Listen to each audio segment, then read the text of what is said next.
control should be focused on matters of public safety.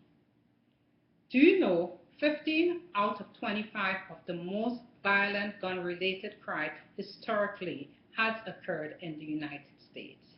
As a society, we need to do something now to save our family, our population, and our school. Gun violence can be broadly defined as a violent act committed by the use of a firearm. This does not include um, actions of law enforcement officers, actions of self-defense, or lawful use of a firearm. However, statistics have shown that this type of crime include self-inflicted gunshot wounds, both suicide, attempted suicide, and homicide-suicide, a combination found in our families. Levels of gun violence varies throughout the world. The United States has the highest rate of gun ownership and gun-related crime in the in the world. Imagine there are 300 million guns exposed to individuals in the United States. Gun control opponents and conservative politicians will state that there has been a decrease in gun violence since the 70s. While this is true, there is still 20%, the United States has 20% more crimes than any of the OECD countries. Why is this? If the gun lobby's theories were true, since there are 300 million guns in the United States, then the United States should be the safest country. No, this is not so.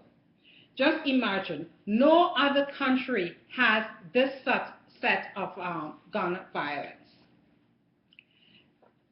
America's conflict and their failure to control this violence has made it an easy atmosphere for gun-related crimes, some of which, are too painful for us to forget. Tell me if you don't remember. The University Texas Massacre, 1966, 16 dead, 29 injured. Long Island Railroad, New York City, 1993, 6 dead, 19 injured. Columbine High School, 1999, 12 dead, 21 injured. The Amish School Playhouse in Pennsylvania, 2006, 6 dead, 5 injured. Virginia Tech, 2007, 33 dead, 29 injured. The Newtown School in Connecticut, 2012, 26 dead. 20 out of those 26 were young kids, our young kids that we sent to an environment that we think it's very safe. Gun ownership makes it easy as ready, aim, fire.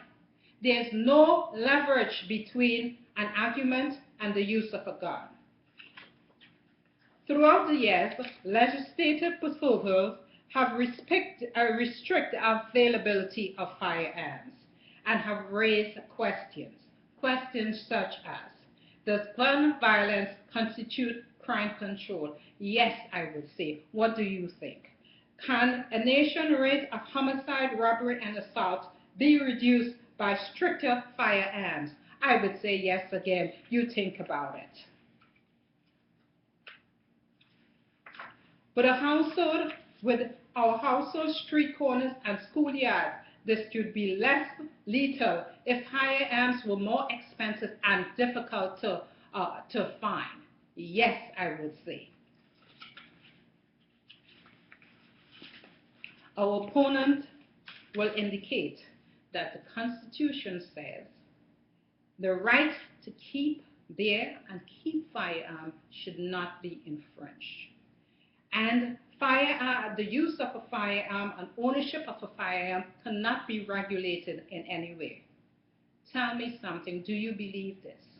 If we have 200 years of case laws that regulate and restrict individual rights that have been counted in the Constitution, I'm talking about these laws have already been restricted.